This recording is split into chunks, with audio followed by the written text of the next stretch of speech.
नमस्कार मित्रांनो, Prajakta goat farm YouTube चॅनलवरती आपलं स्वागत आहे. तुम्हाला जर बंदिस्त शेळीपालन जर करायचं असेल, पूर्ण बंदिस्त, अर्ध बंदिस्त नाही किंवा पूर्ण अर्धवट बंदिस्त किंवा निम बंदिस्त असं काय काय शेळीपालनाचे प्रकार आहेत.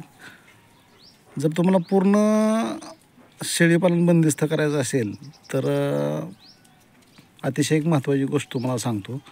तुमची जागा जर थोडीशी छोटी असेल, साधारण 40 बाय 40, 40 बाय 50, 50 बाय 50 असं जर काय प्रमाण असेल तर जागा कमी असल्यामुळं शेळी इकडं तिकडं फिरणं आणि त्या फिरण्यामधून तुमच्या जर आतल्या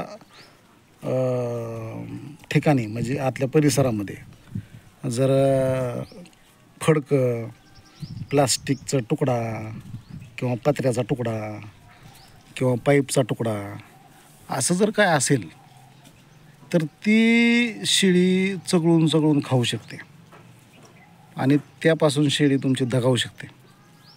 तर तुम्हाला सांगायचं आहे की तुमच्या प्लॉटमध्ये जे काय बंदिस्त शेळीपालन आहे त्याच्यामध्ये कशाही प्रकारचे चिंदी म्हणा, फडकं म्हणा किंवा खिळा म्हणा, एक माती आणि दगड सोडून तुम्हाला सांगतो, माती आणि दगड सोडून शेळी काही खाऊ शकते.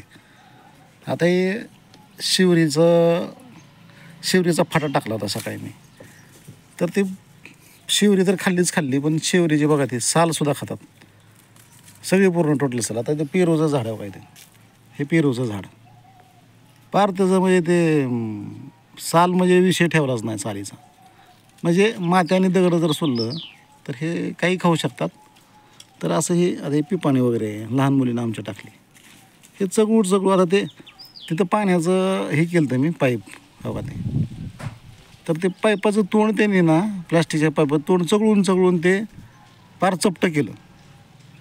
म्हणजे सांगायचं काय की बंदिस्त शेळीपालनामध्ये तुमच्या त्या प्लॉटमध्ये प्लास्टिक म्हणा किंवा हे काय जे काही साहित्य खिळा पत्रा हे पडलेलं नाही पाहिजे, अजिबात बिलकुल नाही. जर ते पडलेलं असेल तर तुमची शेळी दगावू शकते किंवा मरून जाऊ शकते.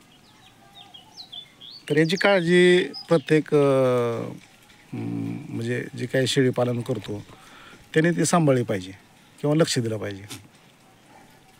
धन्यवाद.